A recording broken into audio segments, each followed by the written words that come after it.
তো মরণ কামনা কেন করতে বললেন? আপনারা মোনাজারা শুনেছেন? মোনাজারা হচ্ছে ডিবেট, যুক্তি দলিল দিয়ে জয় পরাজয়, এটা হচ্ছে মোনাজারা। আর মোবাহালা জীবনে শুনেছেন? মোবাহালা যুক্তি তর্ক দিয়ে না, মোবাহালা হচ্ছে মৃত্যুর খেলা, মরণ কামনা করা করে। মানে আপনার সঙ্গে আমার ঝামেলা হয়েছে, কোনো বিষয় নিয়ে মতানৈক্য হয়েছে, আমি বলছি আমি সত্য, আপনি নিজেকে সত্য বলছেন, আমি সত্য তুমি মিথ্যা। ঠিক আছে, কে সত্য কে মিথ্যা, এবার চল কসম কর। কি কসম? আমি বলবো যে আমি যদি মিথ্যাবাদী হই আর আপনি যদি সত্যবাদী হন, তাহলে আমার মৃত্যু হবে আগে। আর আপনি বলবেন যে ঠিক আছে, আমি যদি মিথ্যাবাদী হই আর আপনি সত্যবাদী হন, তাহলে আমার মৃত্যু আগে হবে। মানে দুইজনেই নিজে নিজের মৃত্যু কামনা করবে, এটাকে বলা হয় মোবাহালা। খুব টাফ, কিন্তু সহজে যাবে না।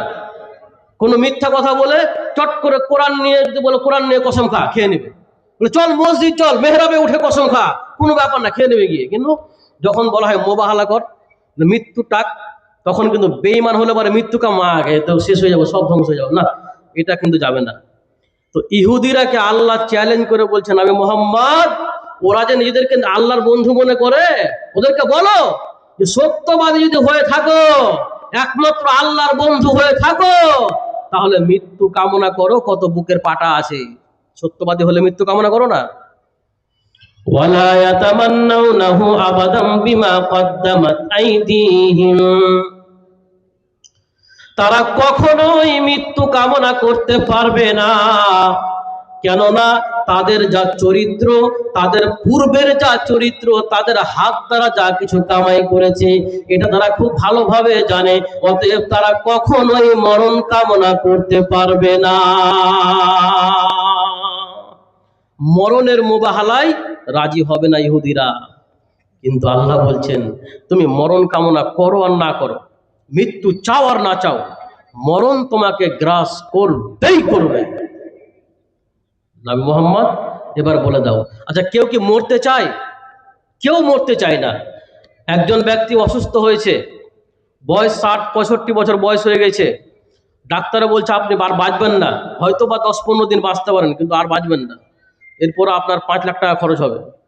বাড়িতে বসে থাকবে না, 5 লাখ 6 লাখ যা হবে হোক, টাকা থাকলে চলো আমাকে হাসপাতালে রাখো, কিন্তু বাড়িতে মরবো না। মানে চাইছে যে আমি বাঁচতে চাই। কেউ মরণ কামনা করে না।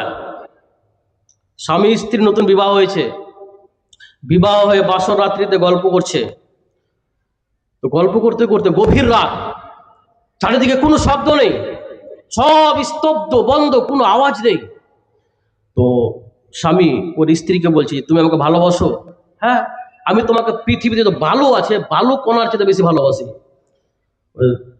এবার ওর স্বামীটা বলছে স্ত্রীকে, তুমি আমাকে ভালোবাসো? বলে হ্যাঁ, তোমাকে আমি পৃথিবীতে যত জল আছে জল পরিমাণ ভালোবাসি, তোমার জন্য আমি জান দিয়ে দেবো, কোনো ব্যাপার না। ও বলছে আমি তোমার জন্য জান দিয়ে দেবো, কোনো ব্যাপার না, আমি তোমার জন্য মরতে পারি। ও বলছে আমি তোমার জন্য মরতে পারি। মানে ভালোবাসা বিনিময় করছে। এবার গল্প করতে করতে হঠাৎ, রাত কিন্তু গভীর, দরজায় একটা বিকট আওয়াজ, অস্বাভাবিক আওয়াজ। এবার কিন্তু ভয় পেয়ে গেছে, এত রাতে কে? অস্বাভাবিক, কোনো মানুষের আওয়াজ না, গম্ভীর আওয়াজ। এই এবার বলছে ওর স্ত্রীকে, দেখো তো কি আছে বাইরে।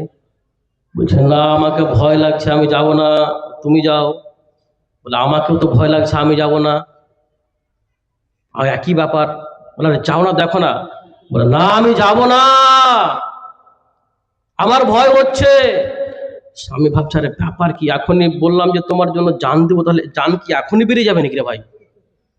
মরতে চাইলাম তাই বলে কি এখনই মরণ চলে এসছে নাকি, ব্যাপার কি?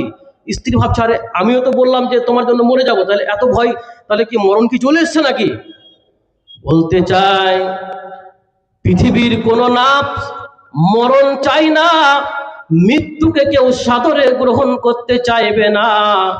কিন্তু আমার আল্লাহ রাব্বুল আলামিন বলছেন, বিসমিল্লাহির রহমানির রহিম, কুল ইন্নাল মাউতা আল্লাযী তাফিররুনা মিনহু ফাইন্নাহু মুলাকীকুম সুম্মা তুরাদ্দুনা ইলা আলিমিল গায়বি ওয়াশ শাহাদাতি ফায়ুনাব্বিউকুম বিমা কুনতুম তা'মালুন।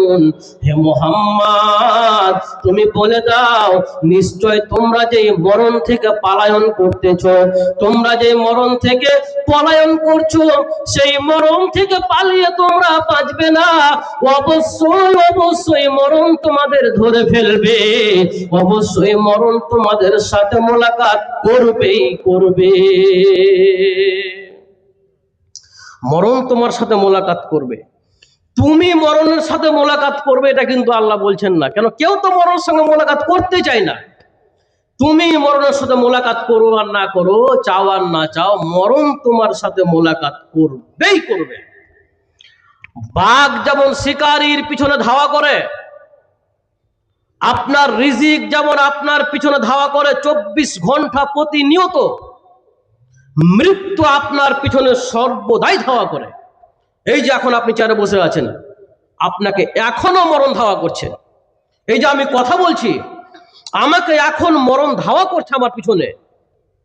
আমি ছুটছি আগে আগে, আমার মরণ ছুটছে পিছনে পিছনে, কিন্তু মরছি না কেন? সময় হলে ধরে ফেলবে, সময় না হলে মরণ হবে না।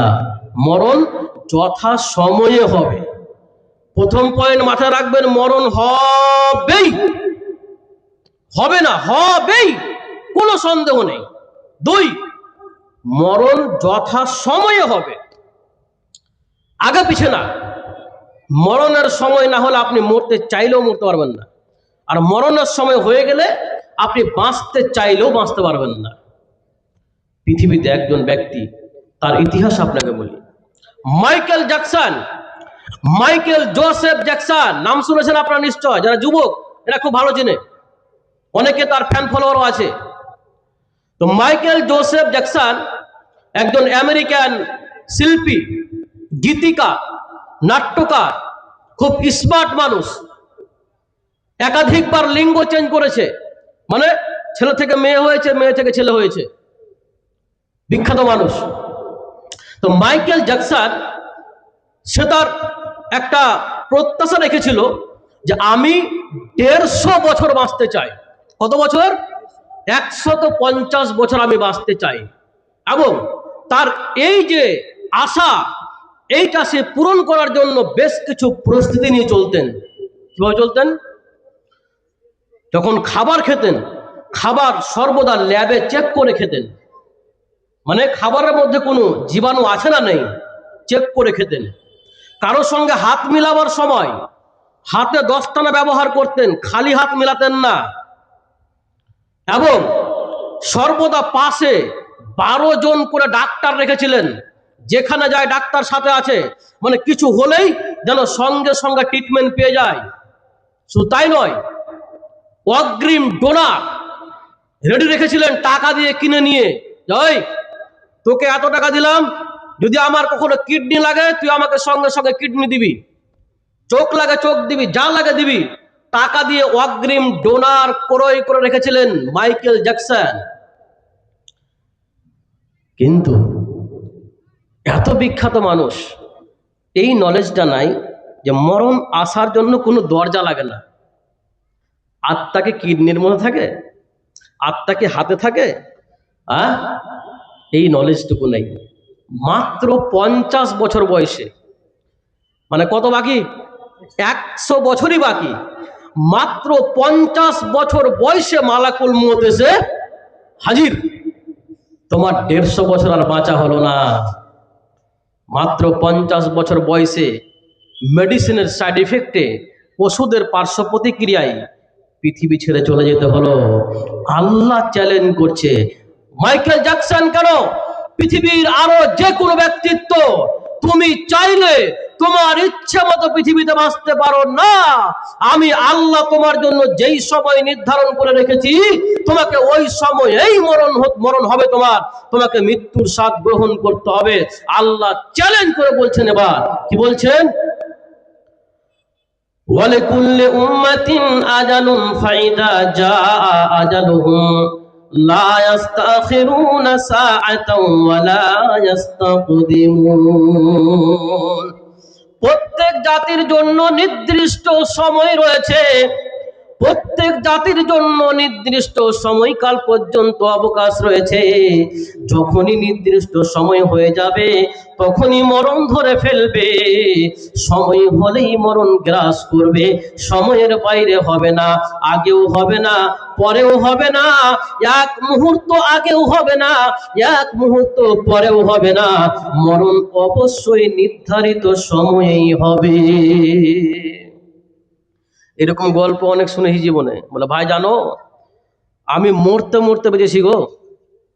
মানে হাসপাতালে ভর্তি ছিলাম, দেখছি, এটা প্র্যাকটিক্যাল, একজন মানুষ আমাকে গল্প করছে আমার সাথে, যে ভাই আমি চোখের সামনে দেখছি যে লোকগুলো ঢুকছে আর মরছে আর বেরোচ্ছে। আমি ভাবছি আমিও আর নেই, আমিও মরে যাব, অথচ আল্লাহ আমাকে বাঁচিয়ে রেখেছেন, আমি সুস্থ আছি। অনেক মানুষ এরকম গল্প করে যে আমার উপর দিয়ে মানে ওই যে 16 চাকার গাড়ি চলে গেছে, আমি বেঁচে আছি। তার মানে ওর মরণের সময় হয়নি, ওর হায়াত বাকি আছে। নির্দিষ্ট সময় ছাড়া মরণ হবে না। আপনি যতই চেষ্টা করলে গুলি করে মেরে দেব, এর গলা কেটে দেব, হবে না মৃত্যু। মৃত্যু নির্দিষ্ট সময়ে হবে। নির্দিষ্ট সময় ছাড়া কারো মৃত্যু হবে না। পৃথিবীতে অনেক মানুষ দেখবেন বয়স হয়ে গেছে 80 বছর 90 বছর বয়স, কিছুই খেতে পারছে না, কিছু পান করতে পারছে না, কিন্তু বেঁচে আছেন। তার মানে হায়াত আছে, রিজিক কমে গেছে, হায়াত এখনো বাকি আছে। যতদিন হায়াত আছে হায়াত তার শেষ হবে, তারপরে সে মরবে। অনেক মানুষ আছে দেখবেন মরণের সময় কিছু আর খেতে পারছে না। অনেক মানুষ আছে মরণের সময় একটু বেশি বেশি করে খায়। বেশি বেশি খায় কেন? হায়াত ফুরিয়ে যাচ্ছে কিন্তু রিজিকটি বাকি আছে, ওটি নিয়ে মরবে। মানে পৃথিবীতে একটা রিজিক রেখে সে মরবে না, যেটি ওর ভাগ্যে লিখেছে আল্লাহ, প্রত্যেকটা রিজিক সে ভক্ষণ করবে, তারপরে তার মৃত্যু হবে। অতএব নির্দিষ্ট সময়ে মৃত্যু হবে। দুটা গেল। 3, মৃত্যু আল্লাহর হুকুম ছাড়া হবে না, আল্লাহর আদেশেই মৃত্যু হবে। আল্লাহর আদেশ ছাড়া কারো মৃত্যু হবে না। তাহলে একজনকে গুলি করে দিলে ওর তাহলে বিচার কেন হবে? ওর তাহলে ফাঁসি কেন হবে? ওর তো মরণ ছিল বলে মরেছে, আল্লাহর হুকুমে তো মরেছে রে ভাই, তা আমি ওকে মারলাম, তা আমি কেন দোষী হলাম? হ্যাঁ, প্রশ্ন করতেই পারে। আল্লাহর হুকুম হয়েছে, মৃত্যুর সময় হয়েছে, ও মরেছে, আমার বন্দুকের গুলিতে মরেছে, মরণ ছিল, মরে গেছে, আমি দোষী কেন হলাম? আমি এই জন্য দোষী হলাম যে আমি ওকে মারার চেষ্টা করেছি, আমার মাধ্যমে মরেছে ও, তার জন্য এখানে আমি দোষী। কিন্তু কেউ গাড়ির তলায় চেপে মারা যাক, কেউ জলে ডুবে মারা যাক, আর কেউ বন্দুকের গুলিতে মারা যাক, কেউ কারো তরবারিতে মারা যাক, যেভাবেই মৃত্যু হোক না কেন, আল্লাহর হুকুম ছাড়া মৃত্যুটা হয়নি, আল্লাহর হুকুমেই মৃত্যু হয়েছে। মালাকুল মউত ছাড়া মৃত্যু হয়নি, মালাকুল মউত এসেই তার আত্মা কবজ করেছে। বিষয়গুলো মাথায় রাখবেন এবং মূল্যায়ন করবেন। এবার চলেন 4, মরণ খুব নিকটে, খুবই নিকটে মরণ। কত নিকটে জানেন?